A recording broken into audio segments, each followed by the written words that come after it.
Okay, so um, we're about to watch some of this Jaguar Wright Pierce Morgan interview, but we're not watching the interview itself. We're watching a body language specialist break down her facial and a lot of her facial tics and facial expressions.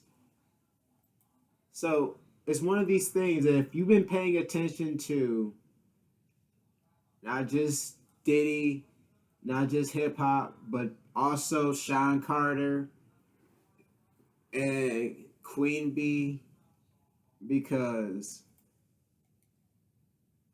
there's a lot of theories about Beyonce and Jay-Z drugging her. And I just want to say, from my own personal beliefs, from what I've seen and of her at basketball games, of how dopey she looks, like she's drugs, not strung out on something. She looks like a lot of my old homies who are on that heroin tip. So yeah, let's get into this Pierce Morgan, Jaguar Wright, and I don't remember what the body language expert's name is. Oh my goodness. Would you play, please? Play, play, play, play, play, play.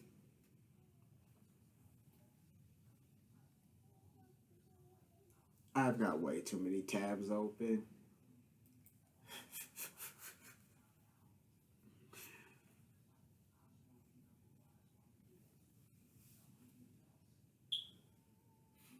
So yeah, I hope everyone is voting for Madam President Kamala.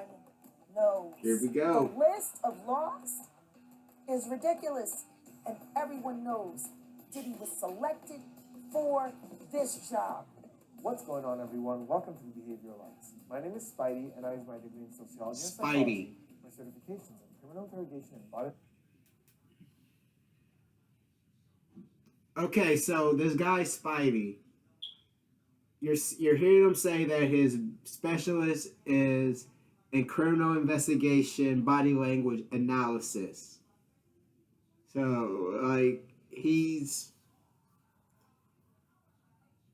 skilled and he has a resume, and we're gonna hear some about resumes and introducing yourself in the means of video and testifying of witness analysis. Yeah, so he's a behavioral analysis. Oh, I gotta get Twitch working right.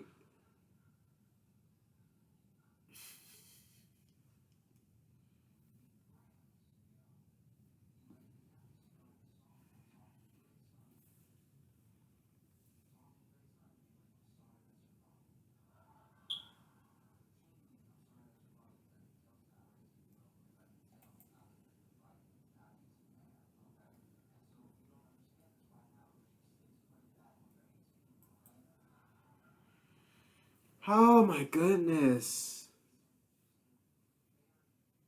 Like,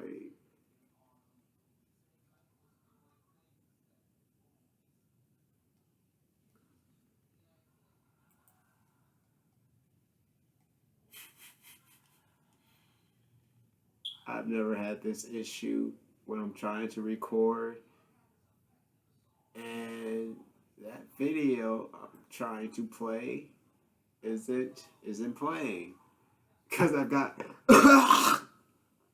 so many tabs open.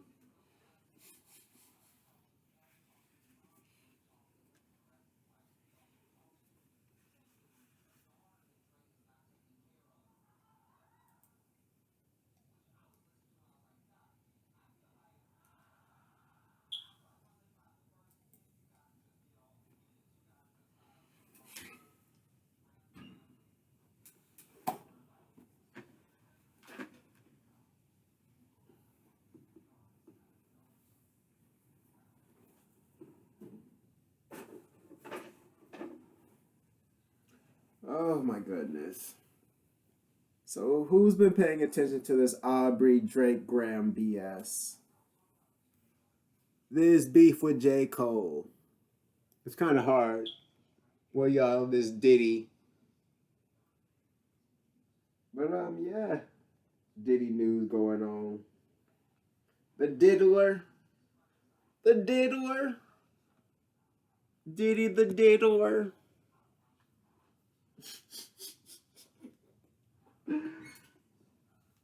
Oh my.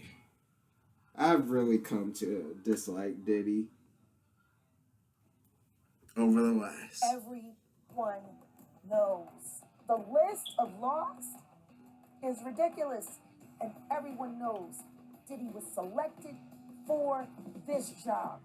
What's going on, everyone? Welcome to Behavioral Lights. My name is Spidey, and I use my degree in sociology and psychology, my certifications in criminal interrogation and body language analysis, and over 10 years' experience as an award-winning mentalist to teach people behavioral analysis and practical psychology on stages and television shows all over the world. In the midst of Diddy's arrest, accusations, and lawsuits, Piers Morgan hosted a pretty controversial interview on his show Uncensored. We all know Piers Morgan. Piers talked to singer-songwriter Jaguar Wright, who for a while now has been making some pretty shocking claims about not just Diddy, but other big players in the music industry. Then, in the same video, Piers talked to YouTube interviewer DJ Vlad, who, to put it lightly... Okay, so let me just speak on this. Piers Morgan is probably the biggest person to grab a hold of this news story. And this isn't a new news story. This is something that Jaguar has been talking about for, 4 or 5 years by my count? She was talking about this sometime before I was shot. So if you've been paying close attention to me and my channels, yeah, I was shot at the end of 2019. And she's been talking about this shit longer than that. So yeah, let's get back to this video. To disagree with Jaguar Wright, or so it would seem. Both of their body language, and I really don't like Vlad's input on this subject. Really interesting. Let's dive because I feel like he is a part of the system. He's a part of the problem these days. Has been speaking up against certain members of the music industry. He's kind of the type that will the interesting thing about this interview is look the other way and kiss Diddy's ass, in my opinion. These moments where it just jumps. So she talked about yeah, DJ Vlad can kick rocks. Parts were removed. And in the video after this one, Piers Morgan apologized to Jay-Z and Beyonce and said that since they had taken legal action, in fact, Vlad, buy me a new controller and we'll have a battle. That's important for your consideration. My last controller got stolen. Talking about when my mom's car got stolen. Freak off parties. See, this is the thing. Everything that I'm about to say to you is not my firsthand knowledge. It is my firsthand witness account experience. I was a sex worker. I was a dominatrix before I got my record deal. That's how I know how the dark world and the... So, yeah. I have a lot of questions about this because I have no actual proof that she was a sex worker of any kind, let alone a dominatrix. I mean, yes, that is a world that I'm dabbling my toes in. But yeah, shout out to Bondesk in Uptown. I got my kilt from them. The sex world and the entertainment world run hand in hand. That's why the movie Blink Twice is so important. Salute to Zoe Kravitz. The sex workers that I have worked with throughout the years and continue to work with even to this day have worn hidden cameras. I have my own tapes. I've seen. So with that information out there, the ritualistic, there will be more lawsuits, more legal action against Diddy. Putting girls in the suitcases, dumping them in alleyways. It's horrifying. The whole beginning of her answer here starts with her saying that what you're about to hear is my first-hand witness account experience. Then she talks about that experience, her experience in the field, working in this field, and how she knows the things she knows. Now, in interrogations and interviews, we call this type of thing a resume or convincing statement. These are statements that we hear before the answer when someone is trying to build themselves up, whether they're trying to build themselves up in morality, in saying something like, I'm way too honest to do something like that, check my record, I've never even had a parking ticket, or when they're trying to build up their credibility by stating their credentials. In this case, literally a resume statement. She's giving us her work resume, her experience in the field. Now, nothing is absolute in behavior, but when we do hear a resume or convincing statement, typically it indicates that the person wants to add weight to their answer. They want to qualify it in order for you to know that this is coming from someone that you can trust and who has credibility on this topic. Does it always mean the person's being deceptive? No, it can mean that, but it can also come from someone who is scared of not being believed because they faced criticism before or because they're telling you something that's really hard to believe. So it might get these resume statements before, like, trust me, I would know this, as hard as this is to believe.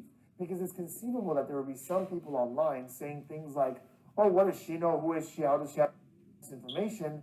And she's kind of getting ahead of that with this interview and saying, I've been in this field for a very long time. I know the connection between my field and entertainment, and I even have all these people with all this footage. So she's qualifying her credentials in the topic. Let's talk about some body language. Certainly a lot of really interesting stuff happening with her, particularly in a body part that I pay a lot of attention to, and that is the eyebrows, because there's a lot of research on the eyebrows and how much we use them to communicate. In fact, researchers believe that in the way that we evolved, we gain more mobility in our eyebrows because they're so important for communication. And that's certainly true with her. On the channel, we often talk about how one of the main reasons we see the eyebrows go up conversationally is for emphasis, to emphasize something. And the research shows that very briefly before we get to something important in the conversation, those eyebrows come up. It's a way to tell someone, now this is important. And with her, we certainly see this a lot. Almost any time her voice goes up to really emphasize something, we see those eyebrows go up. Very consistent. Now, because this is happening a lot with her, these eyebrow flashes, it's considered part of her baseline, part of the way that she naturally communicates, and it's not going to be as important as it would be for someone who doesn't often eyebrow flash, and then all of a sudden we start seeing those eyebrow flashes. Remember the importance of baseline always. It allows us to analyze someone's individual tells given that person's individual behaviors.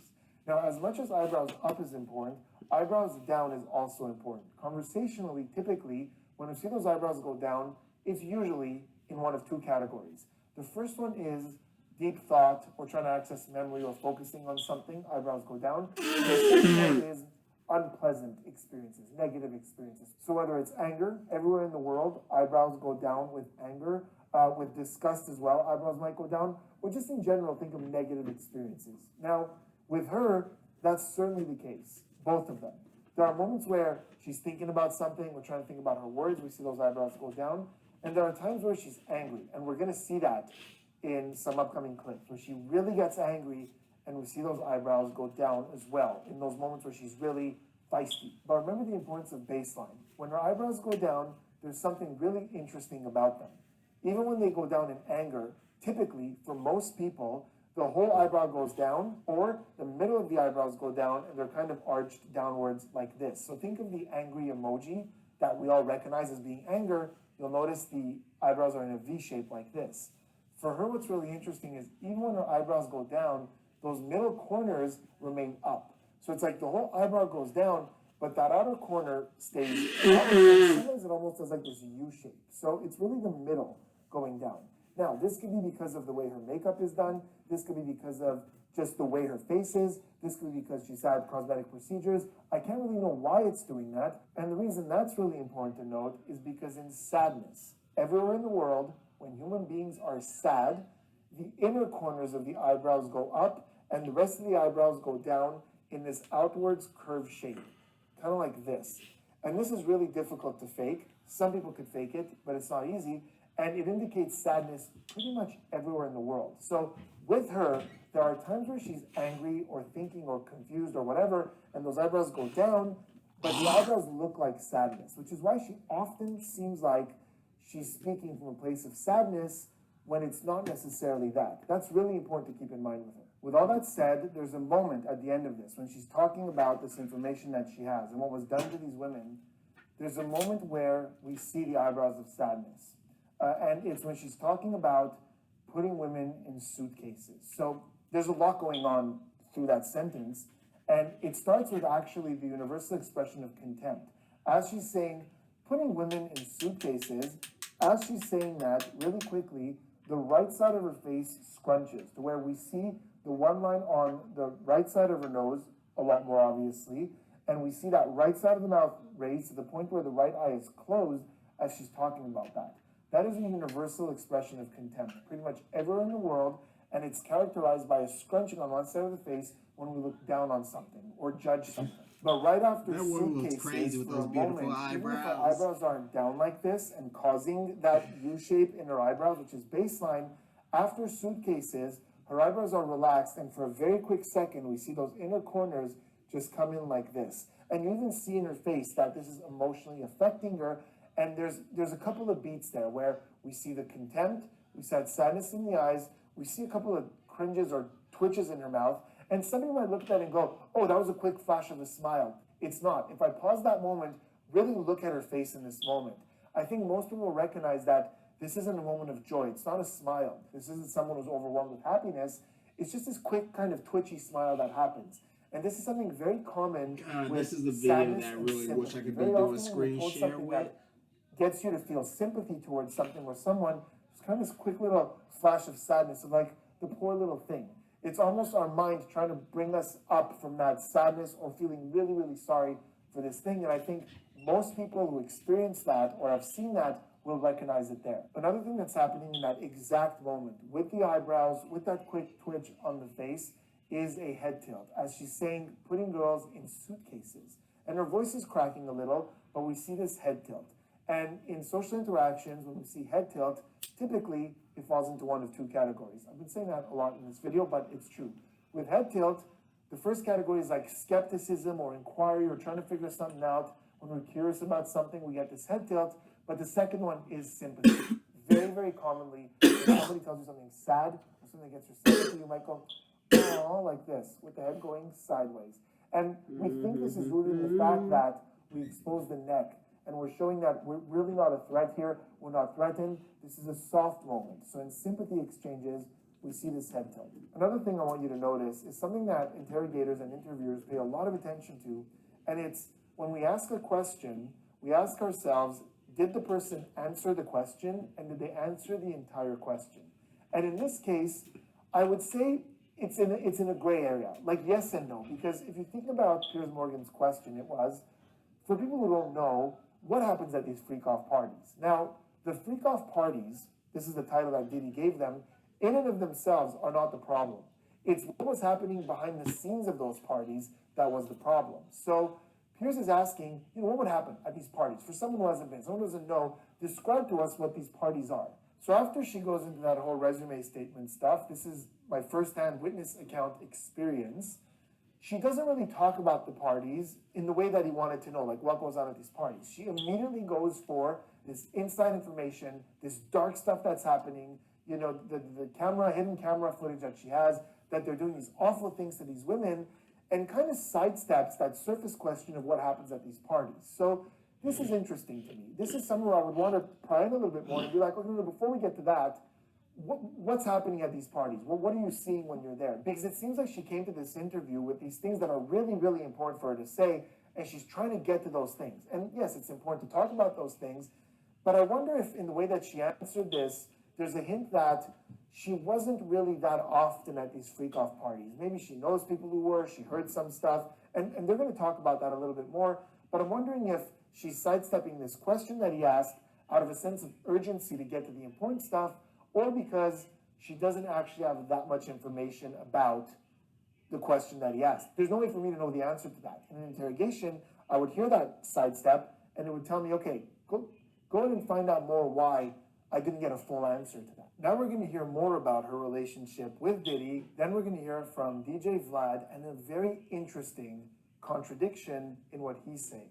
But before we do me a huge favor, hit that subscribe button, turn those notifications on for more behavioral analysis and practical psychology content. How dangerous do you think he is as a person? I think he's one of the most dangerous people I've ever met. A lot of people have been questioning, well, she doesn't really know him. She has no knowledge of him. She doesn't have a picture with him.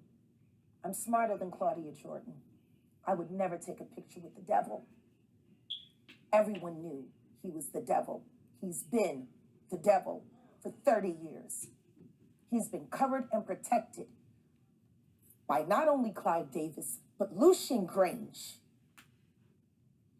He was selected to be the demon that he is, to keep the culture in line so the industry could continue to rip it. Like, those some For all of his allegations. precious jewels. We have too And many I lost. kinda don't doubt The shit that list she of said about lost Clive Davis and is Lucian ridiculous. Grange. And everyone knows Diddy was selected Those two were for both this very job. well known Okay, so as sexual behaviorally here, we're predators going in the back to what I music was saying industry. earlier. She's very angry in this, through a lot of it, especially there at the end that she's talking about how, he was put there and how this has been going on for long and how everybody knew. We're seeing that tone, first of all, I don't think anybody needs me to tell you that. That tone is in an angry place. She's spitting those words, she's getting loud. Another thing you'll notice here is her blink rate. If you compare her blink rate, especially there at the end, to earlier when she was talking about the hidden cameras and the girls in the suitcases and stuff, her blink rate here is very, very high. Blink rate is the number of times we blink in a minute. And there's been a lot of different studies on this that found different results, but more or less the range, on average, is 14 to 21, more or less. But of course, there's baseline. There are people who naturally blink much less.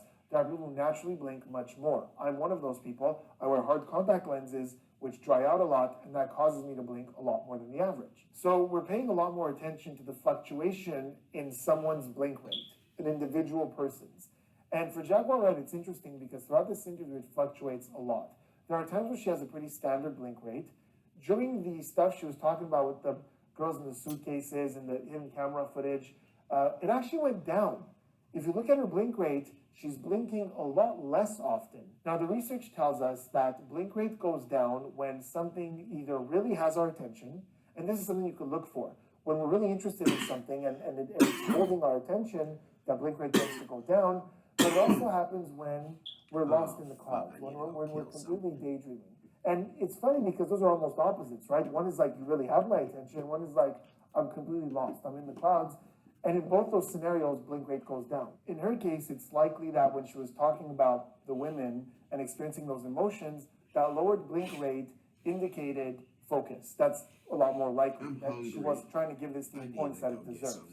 When she's talking about, in this clip that we just looked at, these angry things, and she's getting worked up, we're seeing an increase in blink We're rate. 16 And the minutes research into shows this that video. typically, when that blink rate goes up, it's either stress or processing. And processing could be processing information. Like you might notice somebody try to remember something or process something, you see these blinks go up, to almost sometimes where we see those flutters as well. That's also in that same family. But it can also be processing emotion, right? Like before things get heated up, you might see somebody go, you want to say that again? What did you say to me? And we see those blinks go up.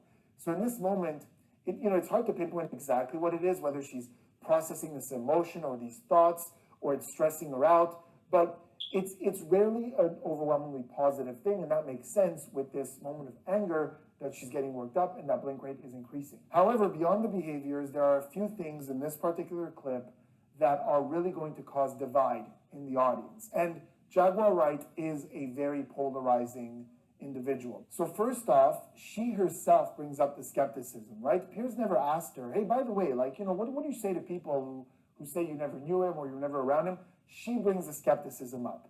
And again, this could be because she's read it so much that she just wants to address it and then put that to bed. But what does she say? She says, people say I don't know him or I've never been around him. And then she goes, I'm smart. So we have this resume statement, this quick resume statement, lifting herself up, and goes, I would never take a picture with the devil. So what she's implying here is that she has been around him. These people are wrong. She's been around him a lot. These people are unjustified in saying she hasn't, but she's never been photographed with him. So that would cause someone to kind of pause and go, okay, hold on a minute. You were okay with partying with the devil, being around the devil, hanging out with the devil, but you draw the line at taking a picture with the devil. That's kind of odd. And even if you don't have a Absolutely. picture with him, why don't we have pictures of you at these events? I mean, that you went to with look. other people, not the devil. But why isn't there evidence of you being at This these events? this will be its own video. It's a strange thing to say, like, oh no, I've But definitely been around there him, are- but no, I wouldn't take any pictures with him. It's There an are interesting like statement. While 5 on different that kinds of subject, Diddy this goes a little bit parties. outside of this interview. I've This is honestly very been to a relevant. Diddy One party, of the people that but she that had was when very I often was in these young. interviews or these videos where When she's I was out in the like industry, 12. has been the rapper Rick Ross. Diddy He's would very often have talked various about his events and connection to the parties darkness of for this kids, industry. for the But youth. recently, I- like 2 weeks ago, on These were Instagram, wholly she was at separate an from the event and she freak posted out. pictures on her own These account, were and there generally pictures of early her with afternoon Rick Ross daylight that she events. posted. And it didn't seem like this big But- negative thing where she was confronting him and calling him out. It seemed like a decent vibe. I That's mean, I've confusing experienced because the here you are fun saying of that a you Diddy never take a party. picture with Diddy, you know, that man's the devil. At the time, he but then wasn't here's even this other Diddy. He man was that you've said a Sean lot of negative Carter, things about, and you're Puff trying to take a Daddy. picture with him. So yeah, that kind of confuses the audience. So And I another thing understand that's been how really so many polarizing people for have the been audience is that now she's gone past they've been to Diddy parties evidence-based, when nothing tangible happening. things like saying, I saw this, I Because know I've this, been to a you know, Diddy I have party. evidence of this. And she's gone But into that was this wholly big different than the story freak that off he's been the parties. devil for 30 years, and that he And was Diddy here trained really to- wasn't a to bad be there, guy to take to that me place, and this is actually until this big quite network and recently. this big thing. And It's anybody like, looking at that and in saying between that's for Jaguar sure Wright 100% and true, Cassie's or saying allegations, that's not even 100% allegations, a false, lawsuit that is she just won, expressing their that opinion. he There's settled no way on and behavioral paid to up look at that instantly, and know not for even sure. 24 She has a hours way of later. expressing herself. She has a way of Like, getting really that, extra and then with the certain things and really layering long things on. history of So Jaguar it's hard to Wright kind of opening her decipher, mouth. is some of this true? Is all of it true? Is it all just her opinion here, or things she may have heard through the grapevine? So it's really I hard. don't believe unless she's somebody making really presses her anything on it to up. figure out what's going on. But the point is, regardless of whether it's true or not, this kind of thing tends to Who split knows what an happens at audience, that right? Diddy And party yes, some of what she after said has come to light. We have to remember that, right? 3 a.m., Months ago, 4 she- a.m. before there was an arrest on Diddy, she was already talking about a lot of these I things. know, I've She's only talking been to about a these Diddy things party for a while, so you that can't throw it ended all away. You have to go, okay, there's some like stuff going 2, on here that she might know. 3 And on the p.m. other hand, there are things that she's doing that, okay, well, you know, you got this picture of Rick Ross, and there are certain things that are transforming in her story and becoming bigger as she tells So, them. I'm So not there are the defending Diddy. skeptics. And when she says things I like just that, don't she causes question further anything divide. about Those who Diddy. believe and connect with her will listen to this and go, oh my God, there's this deep thing and it's all connected. And those who don't connect with her will go, no, there she goes, just making stuff up again. It's really none of my business which side you choose or which I don't one think she's you making think is more anything likely. up. All I I would really ask don't. is, wherever you are, whether you're leaning more this way or that way, examine each statement separately. Say, okay, she sometimes embellishes things, but can there be truth to this? Or I feel that she's always telling the truth or often telling the truth, but is there something I could critically think about here that might indicate, okay, she does embellish a little. So let's try to be balanced about it. That's all I ask. In my experience, it's very rare to find someone who tells nothing but truths or nothing but lies. So let's look at every element critically without the need to Where decide are my whether toenail everything she says is true or everything she says is a lie. It's often in the middle. Tweezers. It seems to have been something that a lot of people knew about, but people were simply too scared Everyone knows. to talk about. Everyone knows. And every person that's sitting there trying to act surprised knows very well. The whole point of this, like Cat Williams said when he sat with Shay Shay earlier this year, the whole point of this is for them in a coordinated effort to pretend like none of it is real for the public's perception. But everyone knows what's going on, and it's been going on for years. It's been going on before Diddy. See, people keep looking at him like he's the Sputnik that came out of nowhere. This is someone who was designed to be what he is. We got to stop making Diddies. Yes. And if we're going to do that, then we got to go back. We got to go back to even further, the mentors of these people. Because Diddy was taught how to do what he does systematically, and Clyde Davis has been his greatest teacher. What did I say? Okay, behaviorally, a lot of the same here, but let's look at the content of what she's saying and something really interesting that she brought up. So, as I was watching the interview up until this point, I thought it was really interesting in my head because her cadence and the way she speaks actually, in this interview, reminded me a lot of Cat Williams when he was talking to Shannon Sharp on that interview, was it a year ago, that went like insanely viral? Because Has it Cat really been a Williams year? went on the show and came with stories and things that he had experienced and exposed a lot of different things that were happening in the industry. Now, the thing with Cat Williams is he's a very intelligent man. He's a stand-up comedian, very accomplished, and he speaks very well. There's very little language falling apart. His vocabulary is great. He speaks in this slow cadence, and he knows how to drive those points home, the way a comedian does. That's a big part of the reason that that interview had the impact that it did and reached the number of people that it did. Now, what's interesting with Jaguar Wright is I've seen her in a lot of different interviews and videos, and that energy kind of fluctuates. There are times where she's speaking clearly and calmly, like this, and then there are times where there's a lot more energy or attitude to the way she's communicating. But in this particular interview, there were certain points, and maybe some of you felt it as well, that I felt her cadence, the way she was emphasizing things, breaking down that rhythm, felt very Cat Williams-like. And here, she's bringing him up in an attempt to kind of ally herself with him. Cat went on that interview, spoke a bunch of truths. People couldn't counter the things he was saying. I'm the same. So she's saying, that's why Cat did this, and she's connecting the two of them, trying to put herself in that category of somebody who speaks truths. In terms of likelihood of deception here, she seems very passionate about this, and she very much, in her behavior, seems like she 100% believes this. Now, there's a difference between perceived truth and actual objective factual truth. Does that mean that everything she's talking about is for sure happening? There's no way for me to tell you that.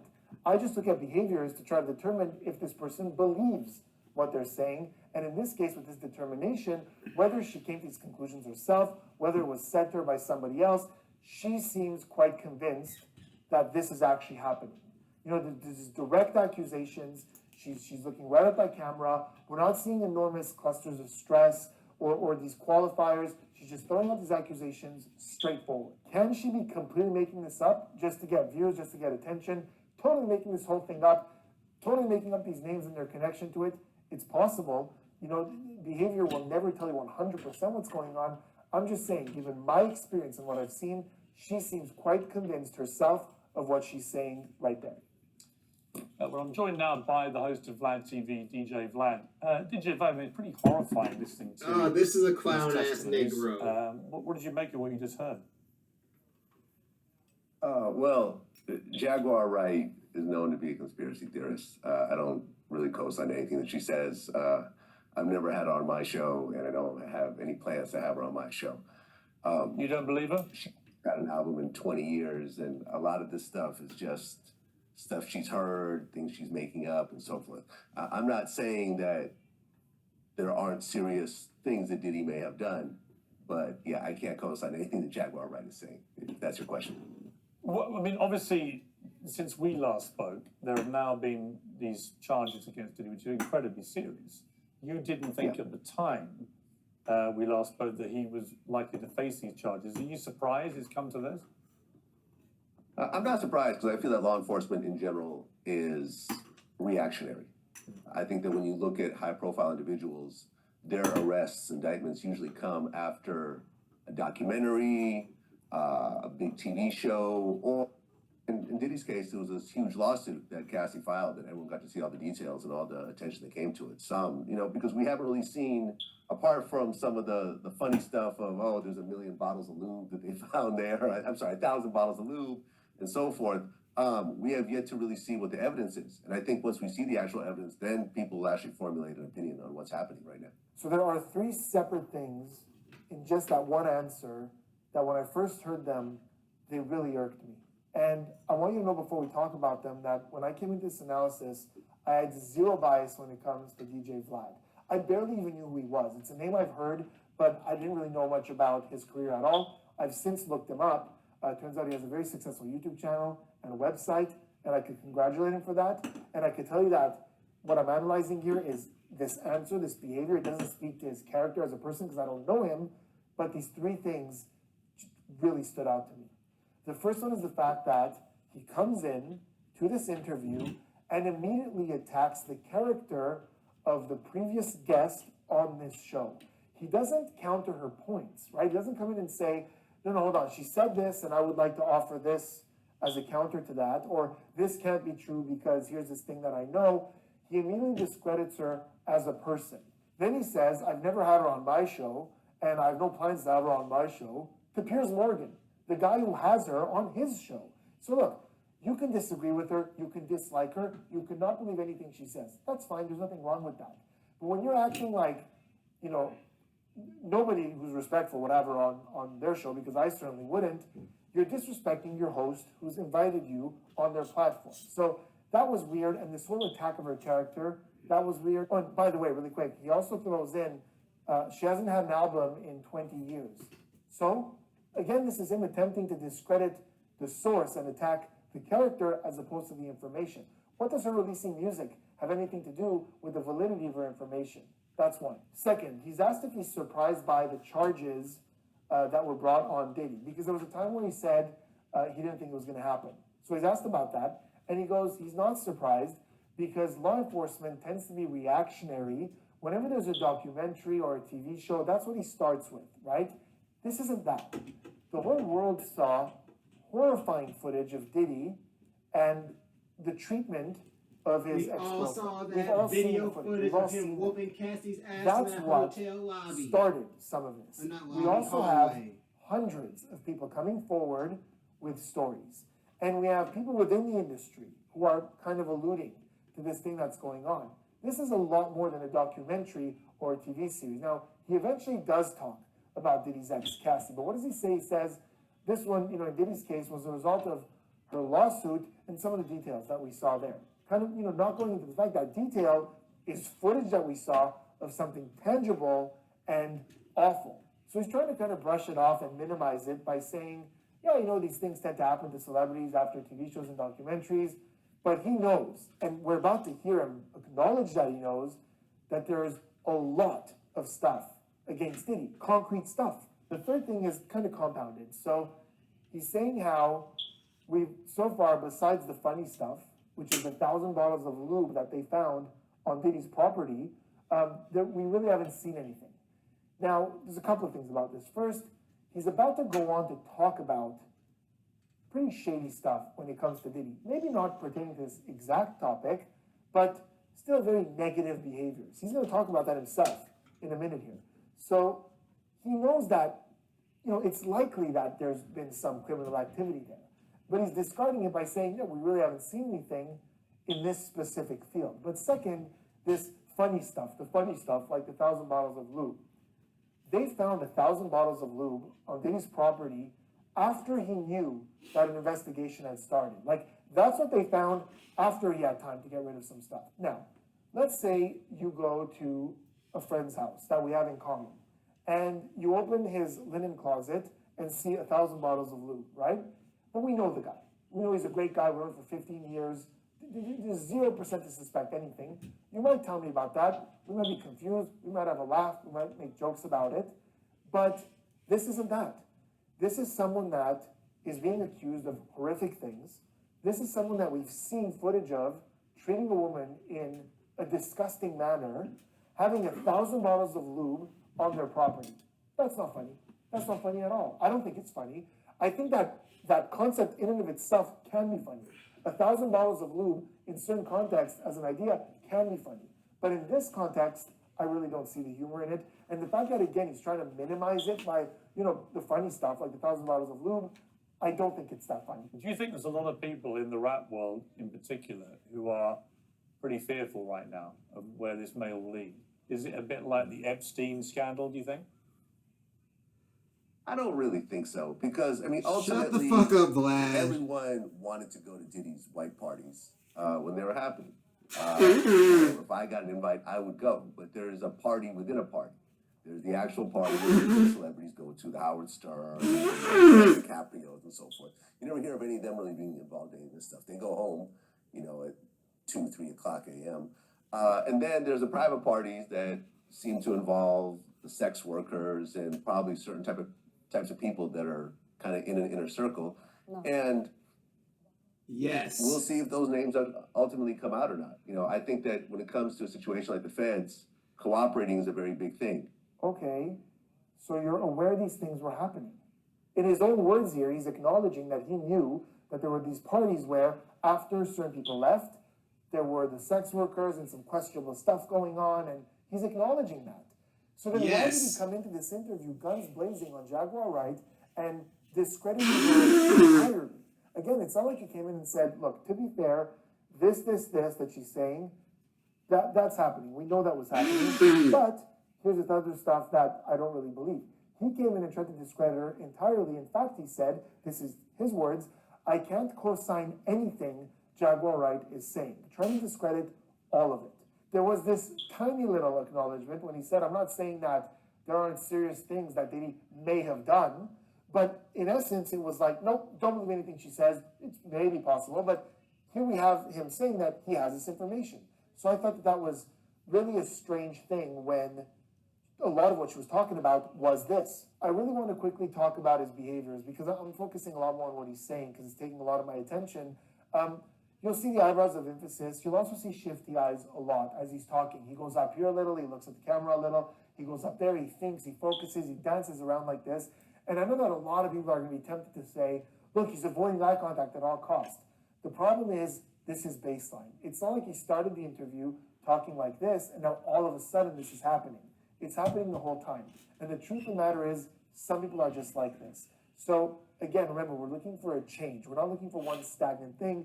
And because some people tend to talk like this and they don't make too much eye contact, there isn't anything for me to hold on to. Is it possible that he's being shifty and he's trying to avoid facing peers? It's possible, but again, it's baseline. And while we're on the subject of shifty eyes and eye contact, there has been a massive study by Samantha Mann where she found that more liars increased eye contact. They looked at the person more. So anyone out there who goes, oh, whenever somebody avoids eye contact, instantly you know they're being deceptive, there's actual research out there that shows that that may not be the case.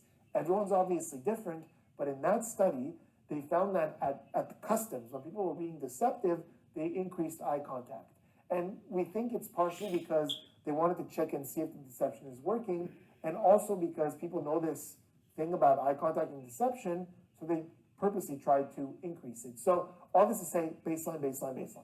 What had you heard about Diddy over the years? Obviously, people knew he had parties, they knew he was a big rap star or something, but the nature of this kind of thing, I'm asking because when I watched, for example, I met Diddy a couple of times. He was always perfectly charming to me. But I've met a lot of people who are charming and turned out to be monsters.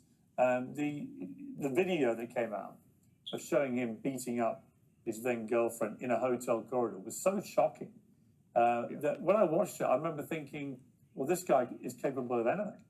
I mean, a man that would do that, who's that famous, who would do that to a woman in a hotel corridor, public hotel corridor, if he's prepared to be that violent in public, knowing there might be cameras around, he's prepared to do pretty much anything, was my conclusion. I mean, what did you hear about him over the years? Yeah, I mean, that tape was horrific.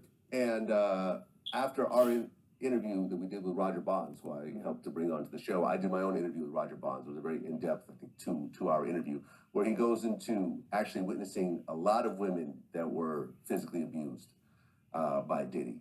I mean, not only Cassie, of course, which you saw multiple times, but Kim Porter.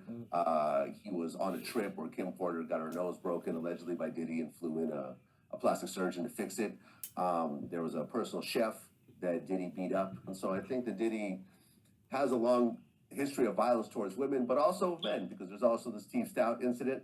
If you remember that whole situation, he was in a music video with Nas, Hate Me Now, and there was a scene where Diddy was on the cross, like Jesus, and I guess he went to Steve Stout afterwards and said that he wants to take that part out. That part wasn't taken out, so Diddy and his entourage show up at Steve Stout's office and they beat him with a champagne bottle. Okay, a lot there. Let's start with the behaviors. So, right in the beginning, when Pierce says that he met Diddy and he seemed perfectly charming, we see a confirmation, hear a confirmation from DJ Vlad. He goes, yep. And at the same time, we see an eye block or a slow blink, two words for the same thing, where when instead of blinking like this at a normal, speed, we kind of blink slower like this and close the eyes for a moment as we're talking. And we'll talk about what that means in a second because it happens again. Because Pierce goes on to say that, after he saw the footage of Diddy with his ex, Cassie, and how horrific that was, and he's talking about that. As Piers is talking about how horrific that was, we see that confirmation from DJ Vlad again with that slow blink, but this time we see two new things. One is a lip retraction. That's when the lips disappear like this inside the mouth. And the second, immediately after that, is a lip lick. He licks his lips. Now, this is not baseline. These aren't behaviors that he's constantly doing, before he answers. You might, because sometimes you see someone before they answer, they lick their lips like this before they answer. It brings more color to the lips, makes them more presentable. This isn't baseline for him. So let's talk about these behaviors, right? Because it's not just one random behavior. You see one random thing, okay, that could just be random. It's happening once, then it's happening again with a couple of other things all at the same time that are not baseline. So let's talk about what these are. The first is the eye block, right? There's a lot of research on this gesture of the closing the eyes. And the research has found that even people who were born blind do this.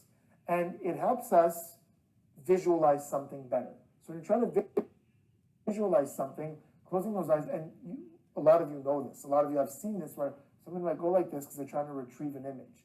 But we also do it to not let an image in. So if somebody says something really tragic or really negative, you go, oh, I'm so sorry to hear that. I don't want to let it in. And maybe partially this is because we're just trying to change our thoughts, think of something else, and that's why this happens. But that's what it is. Trying to focus on something or focus away from something. Lip compression or retraction. In fact, any tightness in the lips that suddenly happens in someone that doesn't usually do that is without information or disagreement. So you might notice you're saying something in a group of people and someone's just saying they're going like this. It might be that they're holding something in, but they don't really want to share what's going on in their head. So lip compression without opinion or disagreement. Finally, lip licking. So licking the lips happens when we're stressed or when we're about to present. So it can be seen as a grooming gesture. So when we get self-conscious, we fix ourselves in ways to be more presentable, or stress. When we're stressed, the mouth dries out, and licking the lips corrects that. So when we put them together in this moment, it would appear that as he's talking about these behaviors, we have this eye block, and that could simply be because it's a horrible image. And, again, with analysis, nothing's black or white. Yes, this guy is communicating things in a sketchy way, but it's a huge leap. Analysis, nothing's black or white.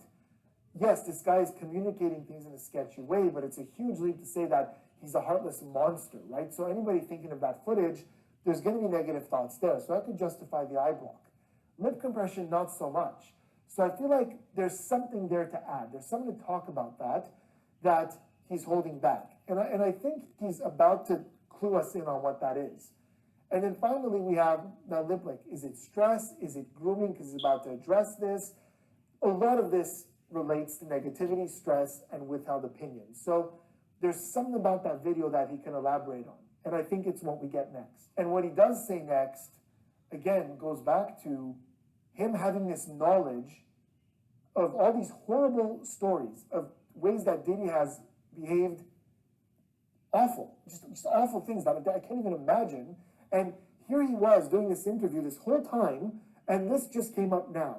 You came in blaming Jaguar Wright for making things up. I can't take anything of what she says seriously. Then you talked about these allegations and said, yeah, the police tend to get really reactive when there's documentaries or TV shows. Was thinking about Cassie. Where was all this knowledge then of you going, yeah, look, the guy should answer to what he's done because I've heard some pretty awful things. Why wasn't there an urgency to talk about this? And we're just being casual about this the whole time until now. In an interrogation or interview room, if this was happening, at this point I would say, pardon my confusion, but you're acknowledging these awful behaviors that Diddy has committed. You even told me a few that I wasn't aware of. You're acknowledging that there was some stuff happening with sex workers behind the scenes after some party guests left. Can you explain to me why you've decided to discredit everything Jaguar Wright was saying? Are there some things that she said that you would agree with? And what are those things? So here's where I would try to get him to recant that everything she said was false and try to see, okay, what does he know? Because he knows these things and he wasn't bringing them up before. What else hasn't he brought up that he knows? Okay, so what does it all come down to? We've heard from Jaguar Wright, we've heard from DJ Vlad. What is the conclusion of these two interviews? I actually think that a really great way to sum this up is the third guest that was on that episode that we're not going to analyze, but it's the lawyer by the name of Ariel Mitchell Kidd, And she comes in and in the first kind of minute that she's talking, kind of gives her thoughts on both these other guests. And for Jaguar Wright, she says she needs to lawyer up because she's making some claims that could be seen as liable. And she doesn't say whether she believes this, doesn't believe that. She just says, look, there's a lot of big claims here. She needs to lawyer up. Then when it comes to DJ Vlad, she makes a comment about him being a culture vulture, which is much more her place to comment on than mine. But she also says that it was unfair of him to just come in and just attack Jaguar Wright like that. And she even said, it's okay if you disagree with her, that's fine, you're entitled to that. But, you know, very much the way I felt, the way he just completely discredited her on a show where she was invited as a guest, not so cool. First with Mrs. Jaguar Wright, she said a lot of things that were very jarring in her explanation of what she saw and had firsthand accounts on. My concern for her, she's saying a lot of things that could be considered libelous. Right. And I would suggest that she contacts an attorney, if only to vet the information she has or purports to have from other victims. I was very concerned about some of the things that she had said in her prior segment. I also want to address Mr. Vlad, who I know to be a culture vulture, who takes from the Black community and doesn't give back and puts artists in situations where then they are indicted by the police.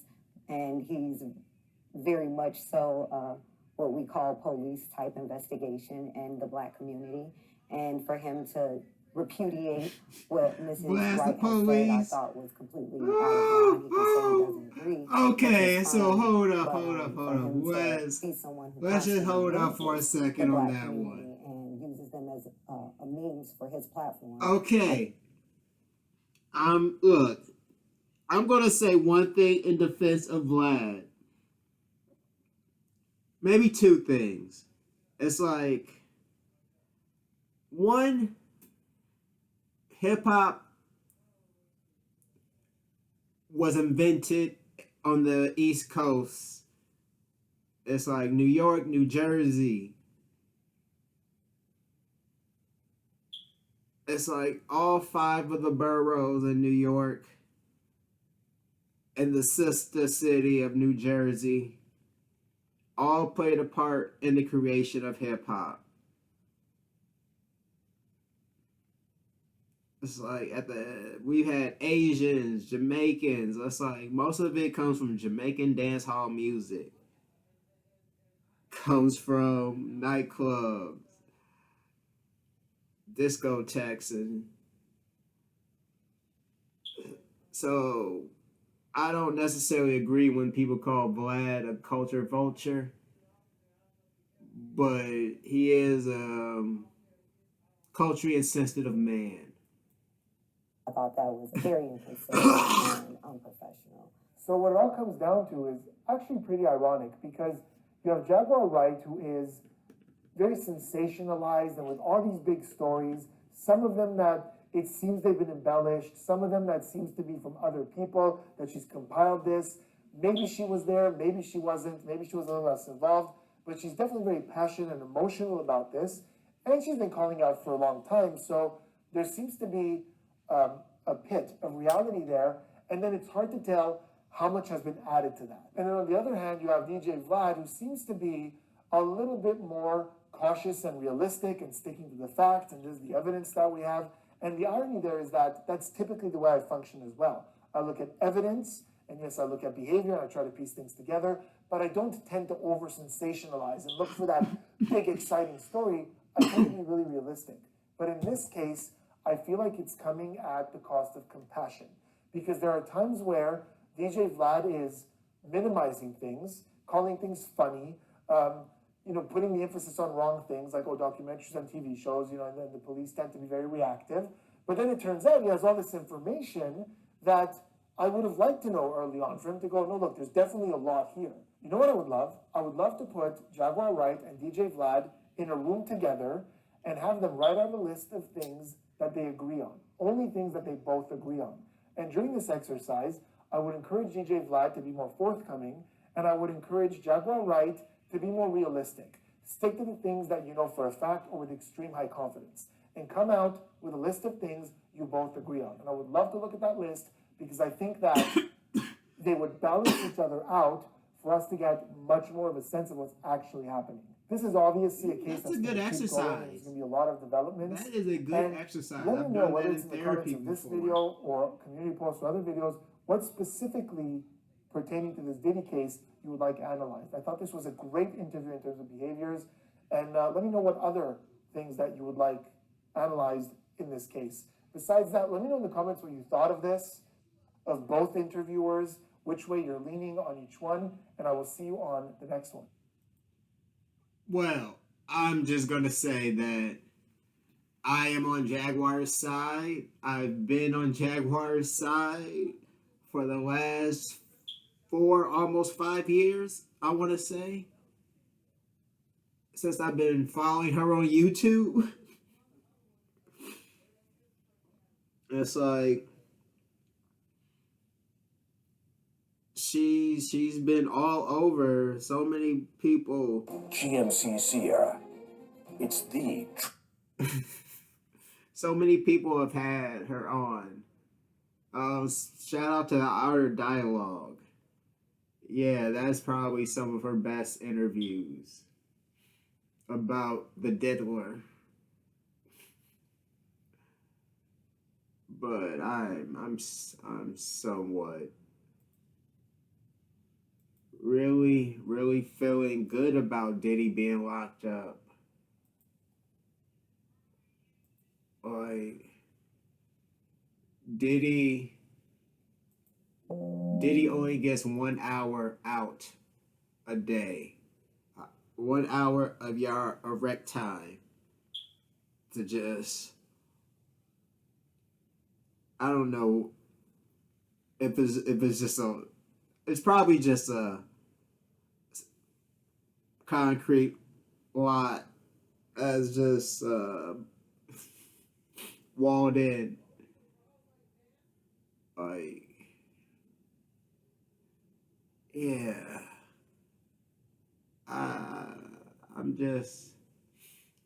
I have so many mixed feelings on DJ Vlad, because I used to like DJ Vlad.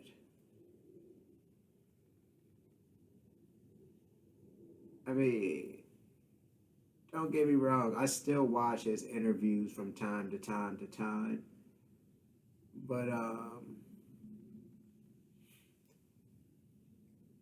him speaking on cultural issues in the hip-hop community, sometimes I'm like, you don't fully understand it because you are a Russian Jew. You're of Russian Jewish descent. And you were an immigrant baby who's been able to come into the world of hip-hop very naturally. And I don't really dig that. I don't like that. How you integrated so easily into hip hop.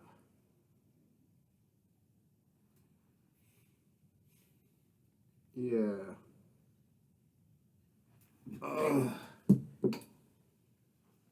So it's like so much goes on that you admitted yourself that you kind of seen, kind of been aware of, DJ Vlad. And so I'm going to say this, Vlad. Be quiet or do something about it. You need to help stop the diddler. And so I'm going to just wrap this up on, I don't know, give this video a like, give it a comment, give me a subscribe, and I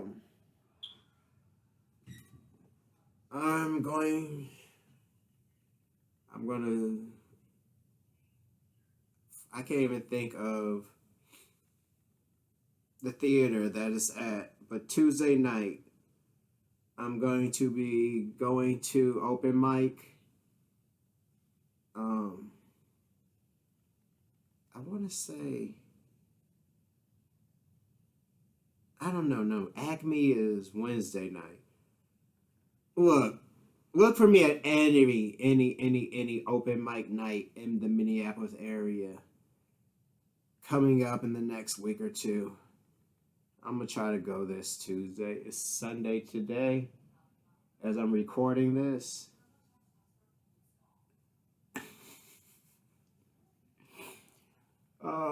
This video will be live sooner or later, but yeah, every Tuesday night, I'm gonna start trying to do open mic at any club that has an open mic. Yeah. But give me a like, leave a comment, talk some shit about me. Until next time, I've been Alex V. Mizu. We're just gonna say peace because I got this in my hand and my mouse is in my other hand.